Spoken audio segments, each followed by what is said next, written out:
This episode is sponsored by Arc IT, and you'll find out more about them later on in the episode.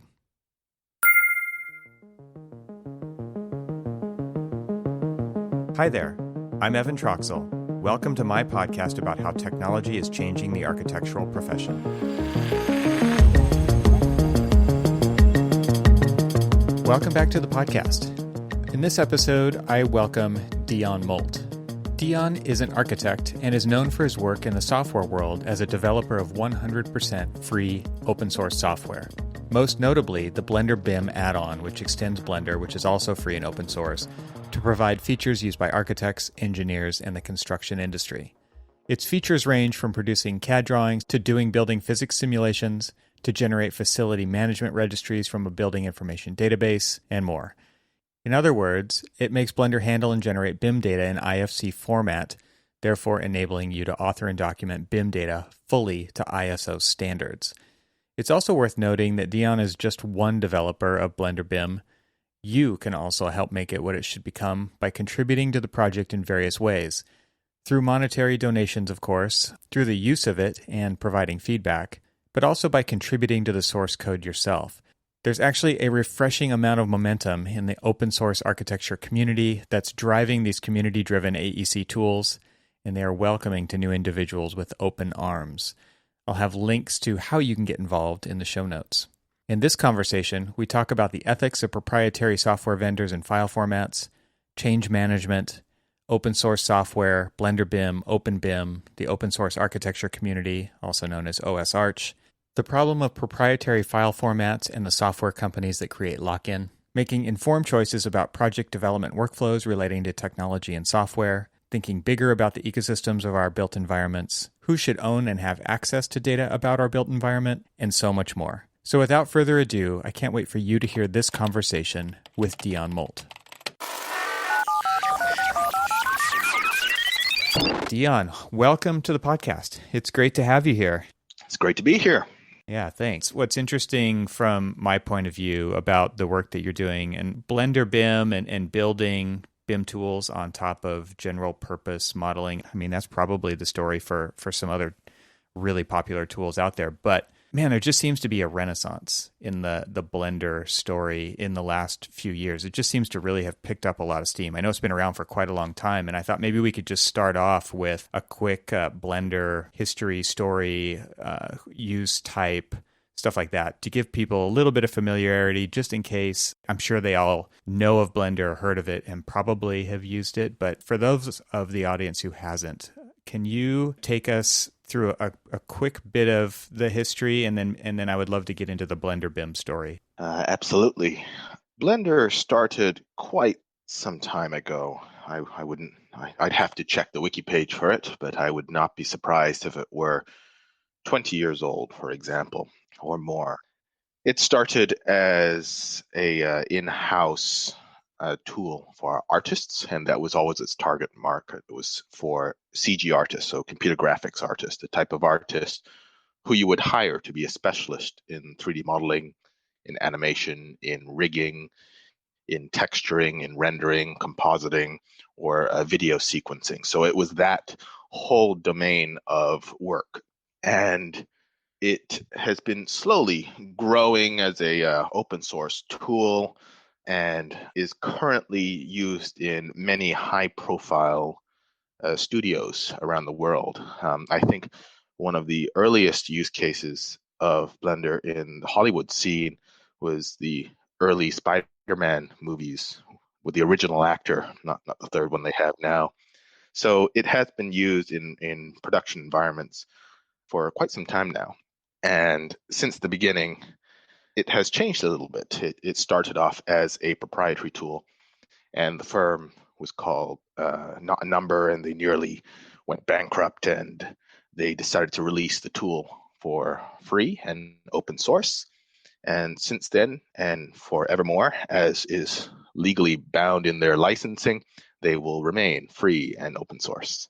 I don't really expect architects to have used Blender that much, to be honest, because it was never intended for architects to be using it. It Yeah. was designed for an artist to use. Yeah, I would say if it is being used by architects, it's probably more on that strictly visualization side. That's right. That's right. And the reason it went open source, you said, was because they almost went bankrupt. But as far as the development of the tool in general, was it, and obviously showing my ignorance here, but do you know the story there? Was it developed because of the tools that people were using they weren't satisfied with, or they didn't want to be under the thumb of these other technology companies and they wanted something more extensible? Or No, I don't know the story there. However, I have a few conjectures. Back then, computers were a little bit more approachable. I mean, if you rewind a little bit, it was free software was quite normal. The concept for somebody to receive source code whenever they purchased a piece of software was very normal. So people expected to have a lot of freedom and ability to manipulate the software they were working with. They were not closed black boxes. You didn't have these subscription models. You didn't have clouds where you couldn't control what was going on, didn't know what was going on. You were really in control of your data. So many firms would often create their own tools. And for example, Pixar right now, they had their own complete own Mhm. tool set. And the way that industry works is that they don't really care what tool you know. It's, do you have an innate ability as an artist? And that's why we're Mhm. hiring you, not because you know a tool. That's ridiculous. And once we do hire you, here you go. Here's the tool we do use. You have 2 weeks to learn it, have fun, and then we'll start cracking on some real work after 2 weeks. So it's a bit of a different mindset, really. So I would not be surprised if people developed it simply because that was normal. It's not Yeah. because they had no choice, but because it was considered normal for every artist to be able to craft their own paintbrush. Yeah, it is definitely typical in the visual effects industry. I mean, we've all heard kind of, or I don't know if we've all heard, but there's definitely stories out there of everybody building these crazy pipelines that are totally specific to the way the workflows that are being developed for the specific story that they're trying to tell. Oftentimes, right? We've seen that Correct. evolution over time with Pixar, as you mentioned, where it was fur and then it was water, and it's like there's things that they are specifically building to enable their storytelling. And so, yeah, I agree. It's definitely something that they've always felt like this innate requirement, I guess, is to have the abilities to build tools specific to their needs. And that is a very different mindset. And I think you bring up a great point there. I've taught in architecture schools and I've taught students, and the question is always like, what tool should I learn so that I can get a job? And I think it's kind of laughable, right? It's like, well, nobody who's going to come into a firm can learn a piece of software as fast as you can, right? It's always the young minds that are the most able, I feel like, to pick up new software. And it's more about concepts and fundamentals. And especially now with coding taught in schools, where if you can prove that you can solve problems, that is way better than knowing a specific name brand piece of software. And there's still so many firms out there who the very first question they ask is, do you know X piece of software? Because they want to plug them right into an assembly line of drawing output. And that is, I think, a really unfortunate kind of side effect of the process that our profession kind of willingly goes along with. Yes, it's a shame, really. I think we should be inspired by these pipelines of artists who have a vision and will do whatever technological feat they need to do to make Mm-hmm. that vision come to life. I think we need to take some cues from their techniques. Yeah, it's a really good point. So talk about Blender as a tool and kind of because I think, as far as architecture goes, you mentioned earlier on, Blender was not designed for that specific use case, but why is it appealing to you as a platform? Is it strictly because it's open source and because it is something you can build upon without having to be under the thumb of any other company, or is it because some other reason that's out there? Well, to be honest, I didn't start out developing the tools I am building with Blender. I started with Mm-hmm. FreeCAD. Blender was definitely not the first choice for me because I knew that it was never designed for CAD work. It was really an artist tool. For example, it's excellent as a modeling tool. And I think if you've never learned mesh modeling the way the CG artists do it, that's a fantastic Mm-hmm. skill to learn. And it will just open your mind to what you can really sculpt in 3D. But then when you have to learn how to make that millimeter accurate, then you have to relearn your modeling techniques a little bit. So, which is possible, but it definitely wasn't geared towards that. So I started with FreeCAD actually, and FreeCAD is an absolutely great platform, open source as well. And of course, it has to be open source, because if it's not open source, you can't work with it, or it's extremely difficult to work with it. Like, for example, Revit is not open source, and as a result, you have multiple, maybe I can count maybe 4, maybe 5 IFC import export tools. 5 people doubling up their efforts to build an import export tool for it. I know one of them is legally open source, but culturally it's not particularly open. But in any case, that was obviously one of the prerequisites, that to build something, I needed an open source base. Otherwise, I just can't contribute to it. I have to start from scratch. And CAD software is hard. Or you have to go work at their company, right? Like those are your 2 options. Oh, that's true. That is another option, which I wasn't particularly interested in. And I think we have to admit that the software we use today is difficult. They're difficult things to design, they're difficult things to build.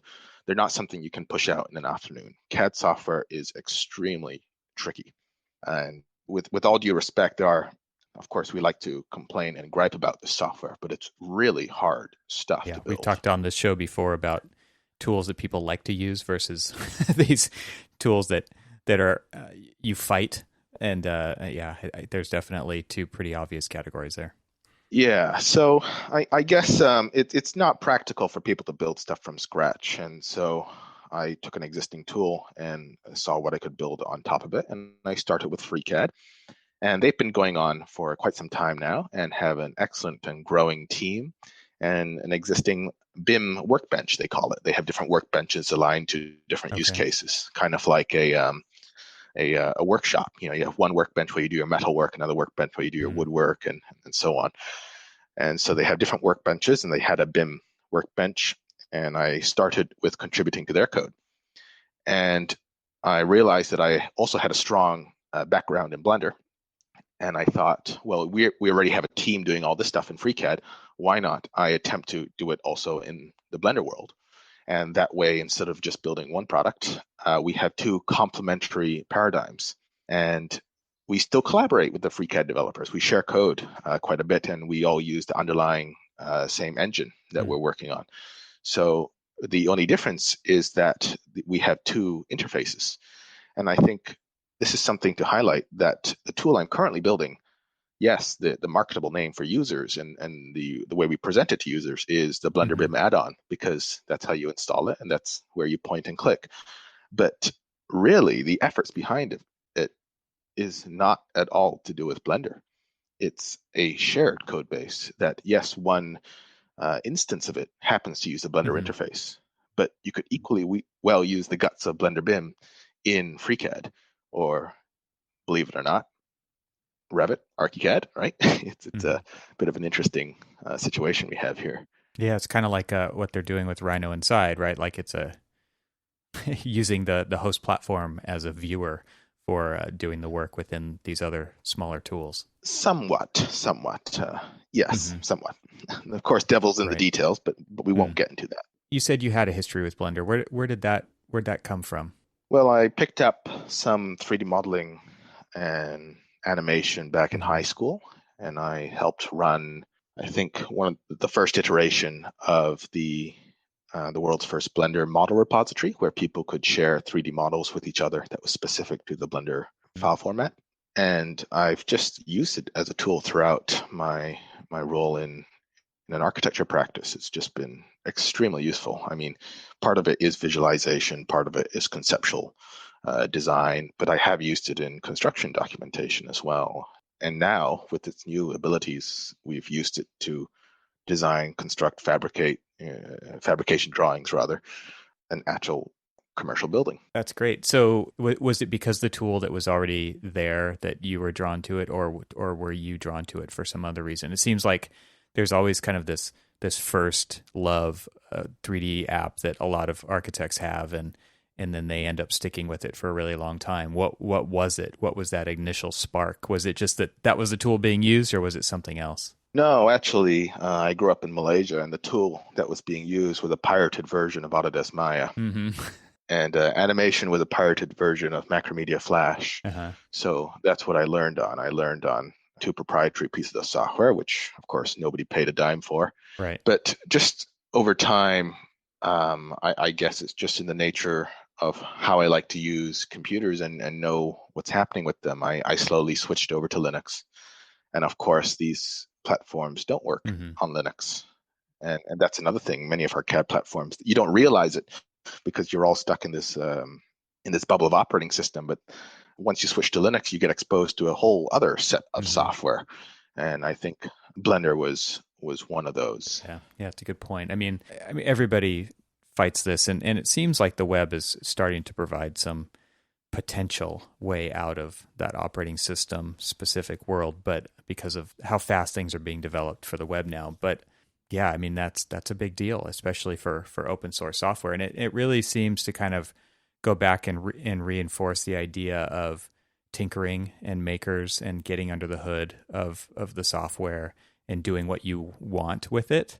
I mean, that had to be a big driver for you as well, it sounds like. Now it is. Back then, not really, because back then I didn't know how to code really. I wanted to tinker, but I didn't have any capabilities. So really, the driver was the Mm, community. And open source communities are really fascinating. They're really welcoming, and you get people who are in this because they're engaged and mhm, opinionated. And it's a different crowd too. Let's say, yeah, it's just a completely different crowd. So as a newcomer, you'd ask a question, and you'd have 1,000 people in a room, all kind of just clamoring over to kind of help you or provide advice. And Passion. There's passion there. yeah, there's definitely Yeah. passion. So the ability to learn is greatly augmented by the support of the Hmm. community, the tutorials that were created, the instant support. If you have an issue, you can actually talk to the Yeah. developers themselves. You're saying, why is this broken? A developer themselves will look at it. It's not a support staff or anybody. It's somebody who's following a script. It's somebody who really knows things inside out and will teach you the tricks. Yeah, that's interesting. To an important concept that it's definitely recognized as well is how important that community is, and obviously with a tool like Blender, it's got to be the main driver for the direction or directions that the software actually takes. Absolutely. And I think there was a recording interview with Ton Roosendahl, who is the creator of Blender. And originally, many of the directions the company was building Blender in were very different from how the Hmm. community built it. And I think he shows how the community really shows you where your Yeah. priorities are to your users. And I think that's absolutely great. And I've taken that to heart with the direction that I now do in my own Mm. development, in that if there is a user request, if a user is trying to solve a problem, that takes priority over Mm. other things. That is what we want to solve. So let's talk about the Blender BIM story. So can you just take us down a timeline of where it's been and what's going on now, and then talk about your vision for the future of Blender BIM? And it sounds like you're open to that, but I'd be interested to kind of hear a little bit of the history before we talk about where it's possibly headed. Yeah, absolutely. So BlenderBIM started, I think, 2019, um, middle to late 2019. And we were designing a small commercial building prototype internally within the company I work for, Lend-Lease. And it was something that used a lot of very bespoke geometry. It was not a very BIM heavy building. It's something that was highly geometry focused. It was a puzzle of a building, not so much a logistical Hmm. issue to solve. So we prototyped it quite rapidly using Blender to begin with, and we modeled up the whole building purely as dumb Hmm. geometry. It was very detailed, but it was pure geometry that had no smarts, no relationships, no semantics, and so on. And after we got to a point, we thought, oh, we need to document this. We need to get some schedules out and all the usual stuff you need to do to actually make the building happen. And we thought, well, we don't really want to rebuild this in BIM software. It's a huge amount of effort, and the modeling tools in BIM software are not particularly inspiring. And we thought, well, we have two options. Option one is we rebuild it in a BIM tool, and Revit was the BIM tool which everybody had to use because that's what we had licenses for, and that's what people were trained with, and all the sunk costs and all of that. Or option two is we can just add BIM functions to Blender and get around it that way. So we thought, which way is faster? And we thought, well, it's an internal project. We don't have any signed contracts. We're not doing any, there's not much risk. Let's give it a shot. And we went with option two, and we build some BIM functionality into Blender. And I think we went off one afternoon and we put together a script. It was less than 100 lines of code. It was basically, can we get this into IFC? Because we needed an object model. We needed a way to describe all the complex BIM relationships. And IFC is pretty much the only thing out there that's capable of doing it to that level of sophistication, and in a standardized manner, I should add. And we did it.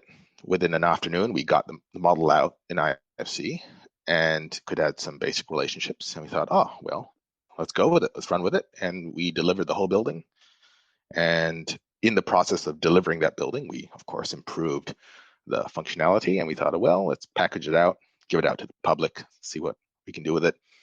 And we gave it out as a hacky, work in progress script, just released. And it grew from there. It progressed a good half a year purely as an exporting script. And in that process, we used an underlying engine or library called IFC OpenShell, which I'm not sure if the listeners are aware of, but it's an IFC library, which is used to work with IFC datasets as well as process geometry described using the IFC schema. And the author of that library had written a Blender importer. And I thought, well, he's written a Blender importer. I've written a Blender exporter. Why not we get the two to speak together? And so I approached him and I said, well, I'm building this thing. And he said, oh, great, come on board. Let's integrate the two. And so I joined work on IFC OpenShell. And now we had an import plus an export. And that progressed, and we added more and more import export things until early this year, or rather December 2020. We said, okay, we've hit a wall with this import export. We can't just keep on treating it like an import export. We actually want to author native BIM data. We can't just be doing stuff in Blender world and exporting, and how we tend to collaborate nowadays. We import and export. Really, it's pretty shameful in the way that collaboration process works. And half your data gets lost when you export, and half your data gets lost when you import. And it's a bit of a sad story. That's not the way we should be collaborating. File formats are evil, right? Well, it's not so much the file format. The file format's just how you store it. There's nothing wrong with files, really. What's evil is the fact that we have such a complex domain. I mean, the work that architects do is incredibly complex, and the work that structural guys do is incredibly complex. And I could repeat the same for every single discipline. And our way of collaborating is saying, okay, instead of, and we already have a 20-year-old initiative of industry standard descriptions of how all our data should integrate together. That exists. It's there, and it's really spec'd out to quite a level of detail. All of this exists, and our best approach is to press an export button and lose half your data. Yeah, and lose half your data. It's crazy. So we rebuilt it to work natively with BIM data, and here's where we are now. We're still adding support. It's fascinating that you started this project as like a interoperability tool, right? I mean, which is like the probably most fundamental issue that every single firm on the planet has had to deal with. Everybody's talking about interoperability and the loss of data through file translation, and it is such a huge problem that we continue to talk about today, which is just mind-blowing. Well, actually, we didn't start through interoperability. We started because we needed to deliver a project, right? We didn't want to rebuild our model. in another software. But that to get it to that other software for the purpose of documentation, I assume. Yes, correct. And the data required for it. Yeah, interesting. So it sounds to me like you're doing a lot of kind of behind the scenes data structuring and cleaning, because if you're authoring that information in one tool or another and kind of pushing it back and forth, you have to maintain the overall structure and the overall quality of that information throughout the process. Is that what's kind of driving this process behind the scenes, is keeping that all straight and understandable for all sides of the party there? Well, originally, yes, because originally we built it, as I said, as an import-export tool, and effectively we had a huge translation set of functions, which would translate from one thing to another. And that was a bit of a lost cause, and I don't know why the industry persists with that. But we've completely switched the approach, and now we no longer deal with a lot of data massaging. There is actually a correct international standard way to do it, and that's what we rely on. And most of the IFC models produced now, for many of the basics, they get that right. We can actually just rely on their data. We don't do any massaging whatsoever. There are a few things which we do have to massage still, simply because vendors have not implemented them correctly. So a common example is geolocation. And geolocation has been greatly misunderstood and often incorrectly implemented in many of our BIM applications. So that's something we tend to work around. But on the most part, we don't. Not anymore. Now it's extremely straightforward. There is a correct way to do it, a foundation way to do it, which covers more use cases than you would actually think you need. So it's not as if somebody says, "Oh, it's too restricted or too limiting." That argument is somewhat null when you actually dig into the details.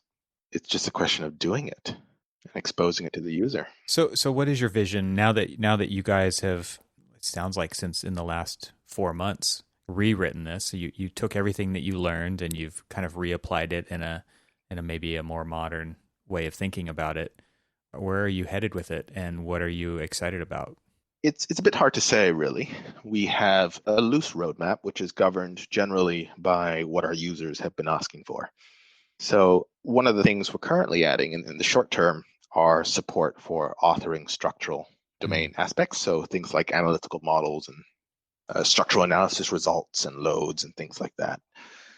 We're also currently working on costing, so cost schedules, cost items, quantity takeoff tools, as well as sequencing, so work breakdown structures and calendars and timetables and Gantt chart generation and animation and stuff like that. So we're starting to branch across a few other disciplines now.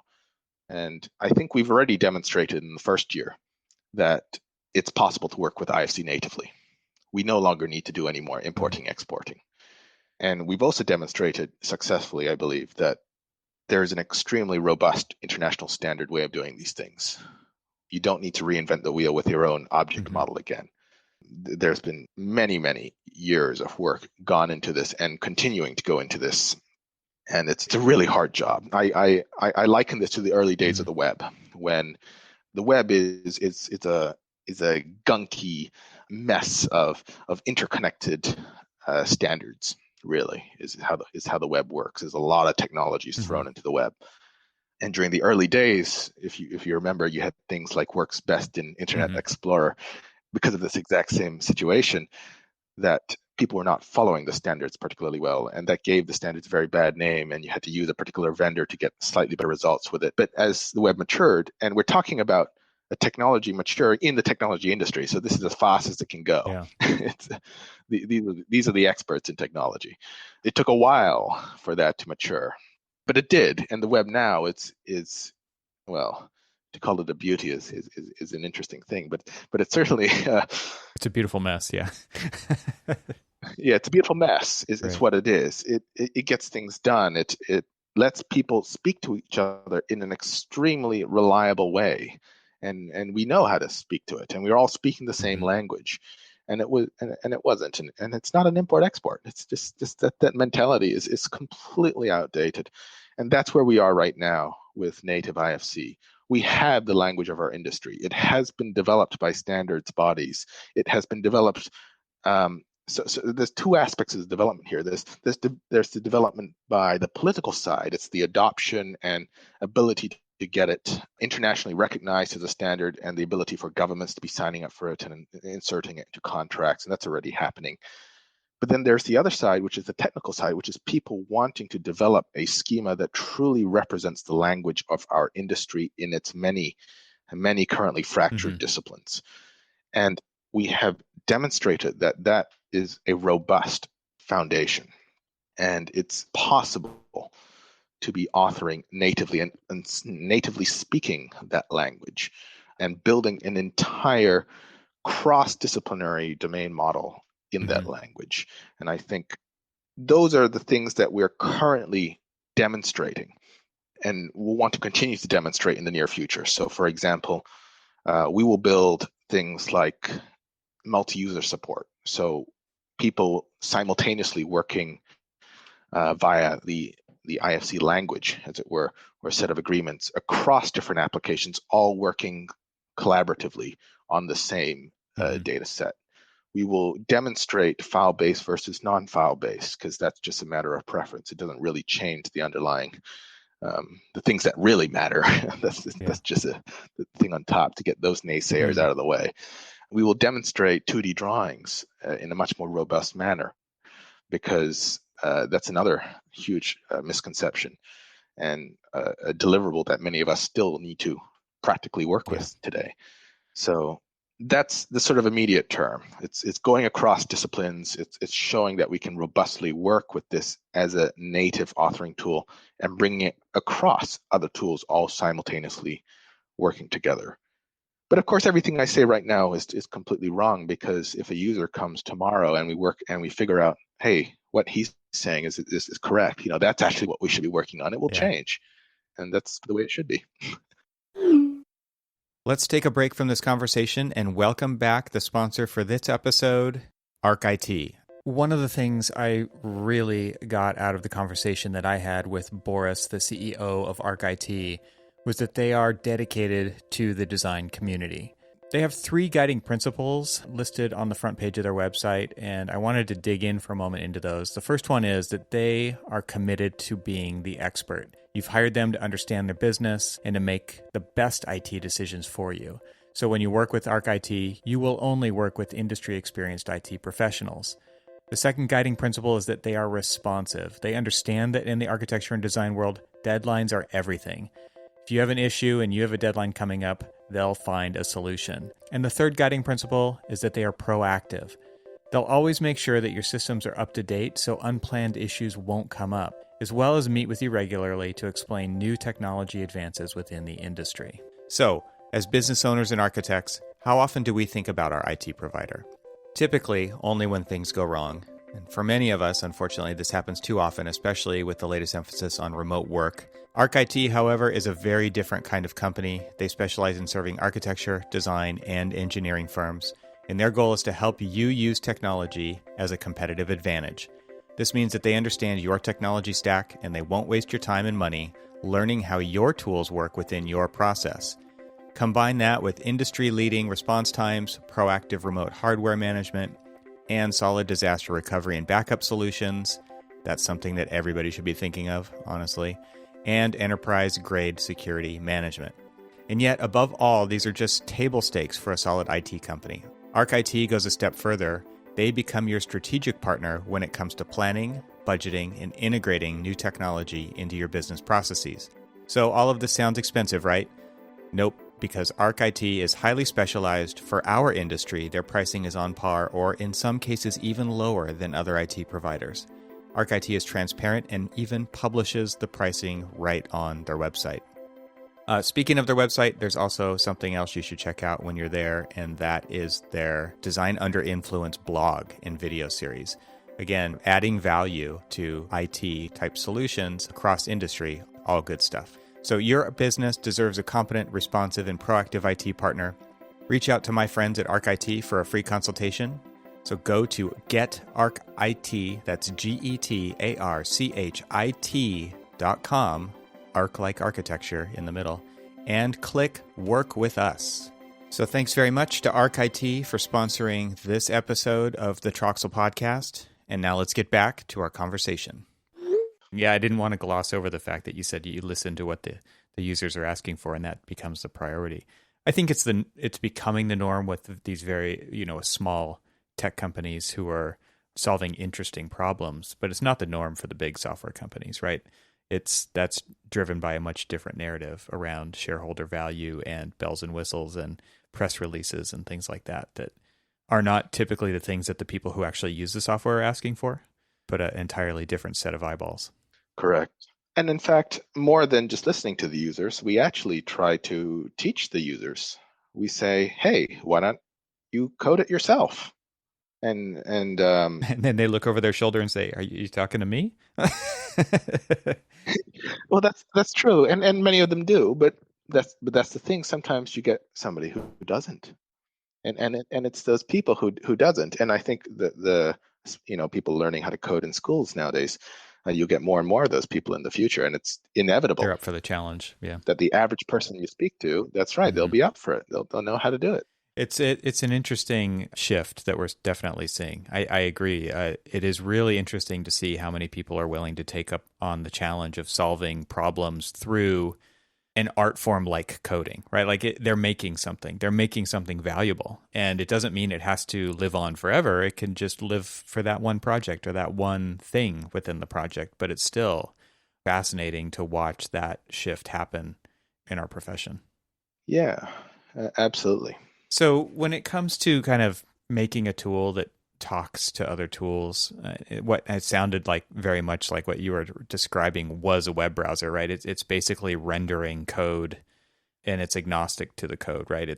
That's the idea of a browser, right? You're going to throw HTML at it, you're going to throw CSS at it, you're going to throw JavaScript at it. It's going to render, hopefully, accurately what the code is saying underneath. And it's interesting kind of how well that reinforces the idea that it's actually just the data that matters, right? When we talk about BIM, most people misunderstand that and think you're talking about the tool and not the output or the model itself.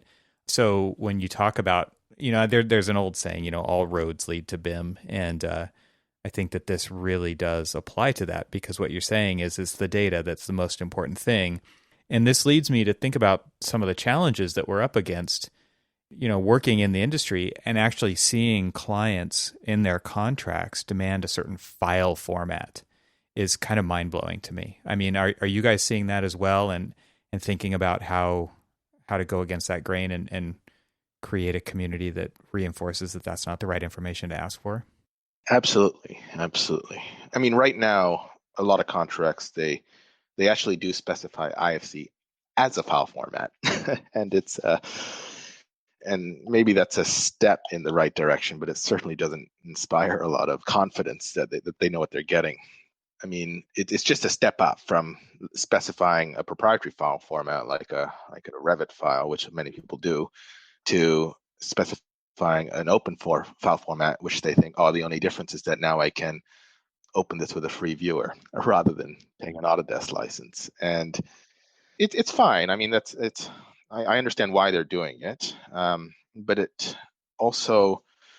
it's not the complete story. We need to start having people understand that there is a client server happening here, and the servers are what create our data or manage our data, and the clients are simply ways to view them.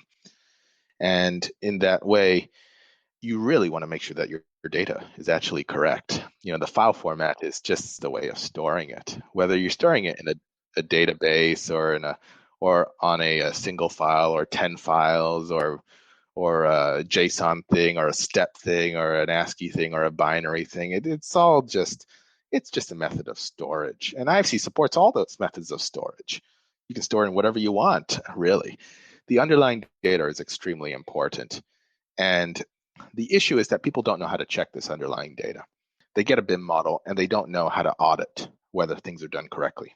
We don't have the ability to audit this data. And people don't hide that fact. They get the file because that's what they asked for, and they put it in a drawer. And they don't even know why they were asking for it. They just thought they were supposed to. That's right. And and they don't know how to check what's in it. And I mentioned some contracts, but I'll take that back. Maybe I'm not allowed to talk about those things. But certainly, you look at the average IFC model, and in half of them, the project name is wrong. Like it's clear that no love or care has been given to the data at all. And part of it's not the user's fault. I mean, users want to get these things correct. It's just that the current approaches that are being forced upon us almost by the vendors, which is to export and import, is impractical. Imagine you say to a user, all right, fine, you're contractually required to submit this IFC data set. And in order to do that, you have to convert your data model from your proprietary one to the open standard one. And here are 15 pages of dialog buttons and mapping tables and translator options, some of which you have really no idea. And the way to learn it is either through undocumented guides or random YouTube tutorials, which quickly get out of date, and the one we ship is not the same version as the one they're talking about, and then for in the case of Revit, there's 5 different exporters, and and maybe somebody recommends if you want to go to that platform, which kind of defeats the whole purpose. You use this particular importer. I am not surprised that users are getting this wrong, because we inherently don't want to get this wrong. We want clean data. We want beautiful BIM models. But unfortunately, the vendors have stopped that, because their view of interoperability is an import-export mapping table. And, well, we can do better than that. We can absolutely do better than that. Yeah, that is a big deal. I think, this leads me into, some additional challenges that I've definitely experienced and seen, which is, the whole idea of we've talked a little bit about switching costs or sunk costs, and there's a lot to unpack there as far as, content and assets and training and consultant collaboration and all of those things. And it sounds like a lot of these are actually being addressed.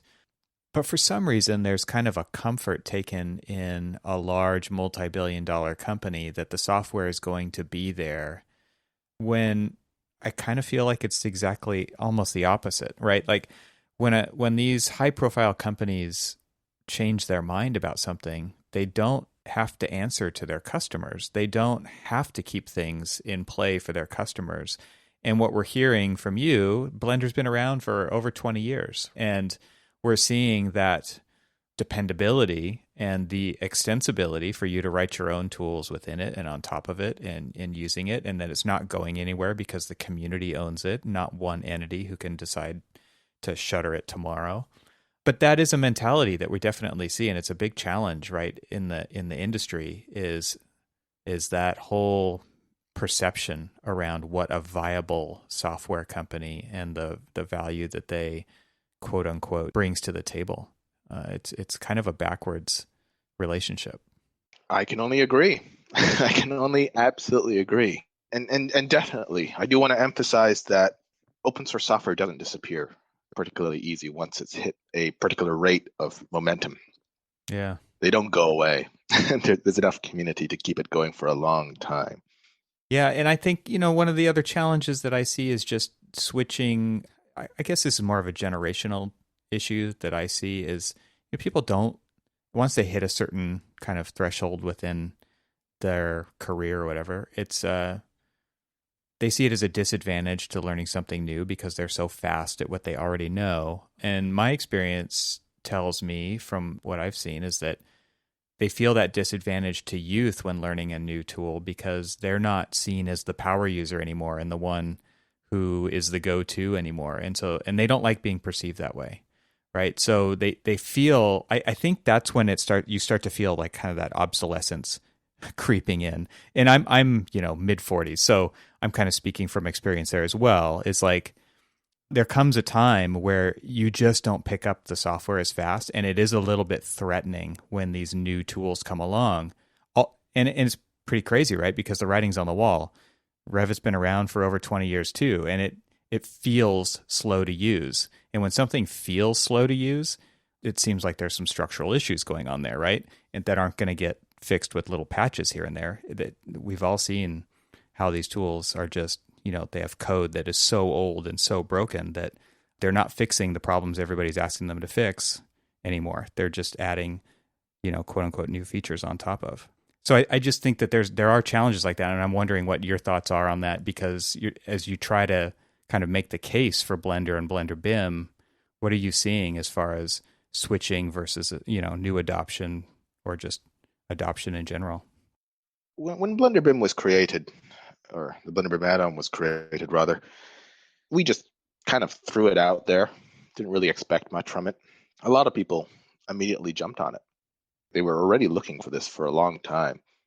And we also helped start the OSArch community, or the open source architecture community. And now the forums, for example, is 1,000 members strong. We've got 40 to 50 people online at any one time discussing this stuff. So I think there's already an appetite in the industry for people to want to try out new things and are unafraid to experiment, even though this stuff is clearly not production ready in many cases. I mean, people have made it production ready, and I'm constantly surprised with how people are using the BlenderBIM add-on in production workflows. And I use it myself, but I always think I can do that because when something goes wrong, I know how to work around it. But there are other people, using it to deliver commercial output in all sorts of disciplines. One example I give is that in one of the early releases, maybe it was only a few months after the first release, somebody was using the add-on to automatically process compactor machine every single day. And you were like, what? Yeah, that's right. It's like, okay, feature roadmap, top of the list is compactor machine processing. Like, that's why I built this. That's why I started this. And I'm constantly surprised by the way people are using this add-on. So, but they're on the bleeding edge, right? Like that is super bleeding edge stuff. Yeah, that's right. These are the power users. These are the people who want things to bleed, who want enough rope to hang themselves. And I'm casting the net wide, right? This is the entire internet we're talking about. It's not Bob's select few. You are our selected alpha tester program thing. So that's a bit of a selection bias happening there.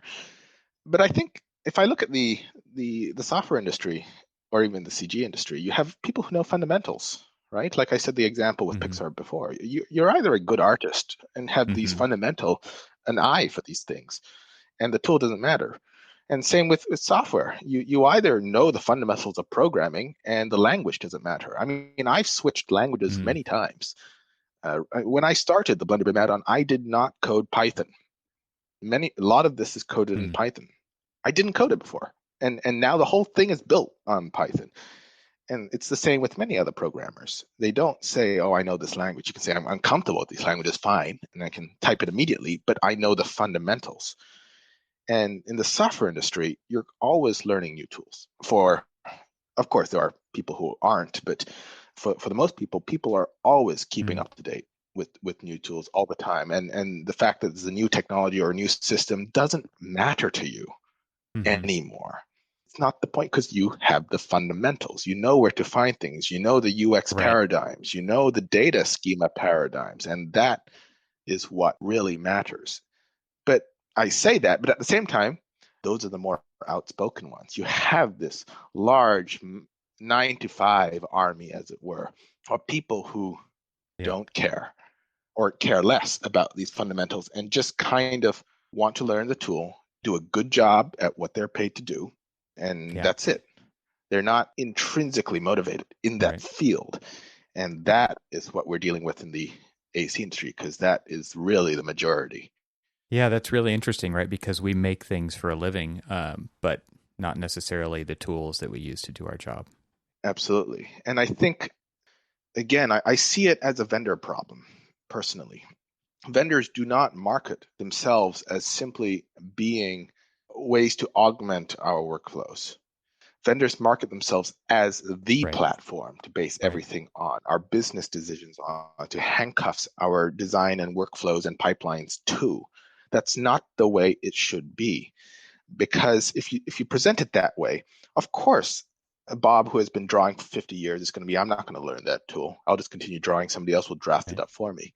Whereas if you say, no, Bob, this is simply a way to speed up your drawing on paper, that's a proper way of talking about it. It's not as a completely new, shiny platform which replaces everything you've been doing on paper, because the principles on paper Hmm. still apply. And this is the same thing I get with things like the IFC object model. People say, "Oh, I need to learn this IFC thing and learn what an IFC wall is." I'm saying you already know what a wall Yeah. is. This one has the 3 letters IFC in front of it. Just call your wall a wall. I mean, you're not learning anything new here. You've already been calling your Revit walls walls, and it's just that this is the standard way of Hmm. doing it. And the data you're putting into, like, let's say you need to fill out a facility management, an asset register or something at various stages or of the program. You're not doing any extra work. You're already classifying things into this and that and creating schedules for this and that. It's exactly the same work you've always been doing. And so this is merely a standardized way of helping you do what you already Hmm. do, instead of here is a platform, which you have to completely learn the ways of doing things in this platform, and it doesn't speak to another platform, which is Yeah. ridiculous. It's a wall is a It, wall is it, a wall. Buildings have fundamentals. There are walls, there are doors, there's objects in rooms, there are rooms on levels and levels in buildings, and there is yeah. a building. The concept of a building, that none of that ever changes. So I should expect, no matter what program I'm on, to be able to identify walls and doors and rooms and all the rest It's of it. interesting, right? Because we see this kind of mentality, which I think is a very closed mentality. You spoke a minute ago about intrinsic motivation, and I mean, there's open mindedness and closed mindedness, and there's 2 very different points of view. And thinking about standards as handcuffs is one of those kind of closed minded ways of thinking. That's how I categorize it. I think the way that I see standards, like the ones you're talking about, as like that stuff has been figured out so that you don't have to worry about it anymore, right? So that you can worry about more important Absolutely. things and not continue to reinvent that wheel over and over and over again. But it seems there is something definitely in our profession that I don't know if it's rewarding for people or if it's a badge of honor or what it is, but this continual kind of reinvention of the same tools, every firm's inventing the same tools, is probably a direct correlation to the closed tools that we use. There's not an encouragement of collaboration amongst firms or our profession to co-develop things. That's what's so different about the open software community and this mentality that we're talking about through standardization as freedom from these handcuffs. And it does enable us to work on more important problems so that we can progress and move this whole thing forward. Absolutely. It's fundamentally a cultural shift which needs to happen in the industry. And it will inevitably happen. That I'm not worried about at all. It happening sooner rather than later is a nice thing, but it will inevitably happen. Because right now the things we're doing are laughable. We're competing on whose description of a wall is better. Right. Or who will draw it for cheaper. It's interesting, because I just wonder if the real holdback is just there's several things within our profession that don't enable the blinders to come off. And I just wonder, this kind of deadline driven everything. I have no time to learn. This priority of efficiency over ingenuity and innovation is really disturbing on many levels in a very creative and very complex profession, and industry, because it's not just our profession, it's the way that our profession engages with these other ones, and it is so complex on so many levels. Yes, and that's a tricky thing. So when I originally came up with the BlenderBIM add-on and it started to grow, I realized, hey, this could get pretty big. And I thought to myself, what's going to be different this time? Am I just recreating the existing tools based on open standards and free and open source? Is that really all it is? But it isn't. And of course, one aspect of it is the technical aspect, which means that we want to design this new system in a way that gives the user freedom to create the pipeline the way they see fit. So right now, that's one of the things I see is that the vendors heavily influence the workflow, whether it's intentional or not. The fact is that the tools you use heavily influence how Yeah, you that's deliver a messed up. building. And so when these new tools are designed, they were designed from the ground up so that, like I said before, like Blender is just an interface. It doesn't have to be that way. You can turn off half the things if you don't want them to be there. And the tools have to be highly flexible and modular so that the user can have a vision of what their design process should be like. And then the tool allows you to realize that vision, or is flexible enough so that you can build the custom tool you need to make that vision a reality. And this is happening on the OSArch community. You see people discussing how would we design in the future, and you see people, there are little experiments happening where people just kind of sketching walls, and these sketches turn into BIM objects, or people saying, all right, instead of designing buildings from walls and doorknobs outside, and let's design spaces and then use semantic relationships to generate the details in between. And these are incredibly, like, they turn the way we design on the head. And I'm not saying one is right or wrong, but what I'm saying is that because we've written the tools in such a flexible way, you can do both, or three, or four, or anything, or come up with your own. And at the same time, the first thing is that we don't know what it is. And it's too arrogant to say that this is the correct way that your workflows should be. The second thing is that we want to build tools which let us be more aware of our environment to make a more informed choice. Currently, all our tools are siloed. Analysis in another discipline to inform your decision is a 1-week turnaround. It's ridiculous. And obviously, the name drop here is sustainability. To do a sustainability analysis on your design takes time, or somebody sells to you that it doesn't take time and it's a push of a button, but it's a black box and you shouldn't actually trust it. But that we'll get sidetracked here. And people don't necessarily know how to read the data that it's output from it. They just see it as a checkbox that they have checked. Yeah. Right? But we won't get sidetracked here. The point is that, do we really want to be building the same buildings faster? Is that what Right. the world needs? More buildings faster? And I think the answer is no. We don't need more buildings faster. We need to think a little bit more about what we are doing to our built environment. The ecosystem of our built environment is as every bit as balanced as a natural ecosystem now, because it has that much impact on the world. Like the forest, the clouds, the seas, the cities is now an ecosystem, a biome, and something that we are responsible for as the designers and engineers and builders. Yeah. And we can only solve this together. We need tools that bring in dimensions of the other BIM models that are not siloed. I talked about costing and sequencing earlier on. That's one tiny part of the puzzle of practicalities of making these things happen. We need more integrated tools, and the only way to achieve that, the only way, is to speak the same language.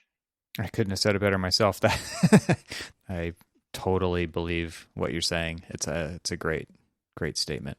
That seems like a great place to kind of wrap up. And I want to give you the opportunity to tell our listening community where they can find out more about your OSArch community, what you're doing with BlenderBIM add-on, Blender itself. So is there some places that you can send people on the web to find out more and to follow along with what you're doing? Yeah, absolutely. The thing to follow is OSArch, opensourcearchitecture.org. And that is a community of people who are looking to collaborate more digitally in, not, and I know the name says architecture, but it covers all the disciplines, really. And there is a forum, a news site, a wiki where we do knowledge sharing on open standards and open source software. We've recently launched a learn.osarch.org, which hosts video tutorials for those where wiki text gets a little bit dull and would prefer to watch videos. There's also a live chat, so around 40 or 50 of us online at any one time. Come and drop in and say hello.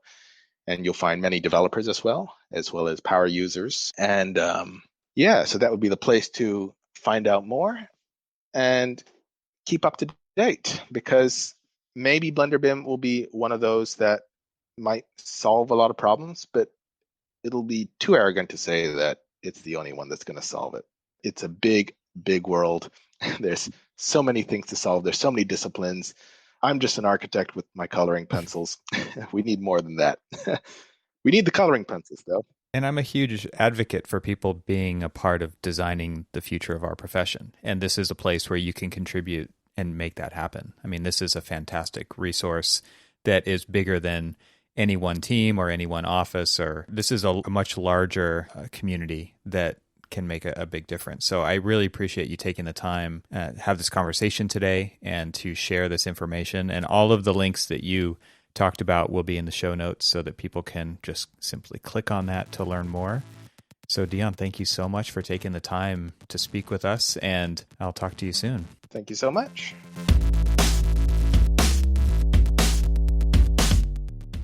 Thanks for listening to the Troxel Podcast, and once again, I would like to thank Arc IT for sponsoring this episode. Visit their website at getarchit, that's GETARCHIT.com. This show is part of the Gabled Media Podcast Network. You can see all the shows at gabledmedia.com. That's GABLMEDIA.com. You can help support what I'm doing here by leaving a 5-star review on Apple Podcasts to help get the word out, and of course, share it with your friends. I'd love to hear from you, so leave a comment on the website at trxl.co/podcast, where you can find every episode. You can also follow me on Twitter and Instagram and YouTube. Just search for eTroxel. Talk to you soon.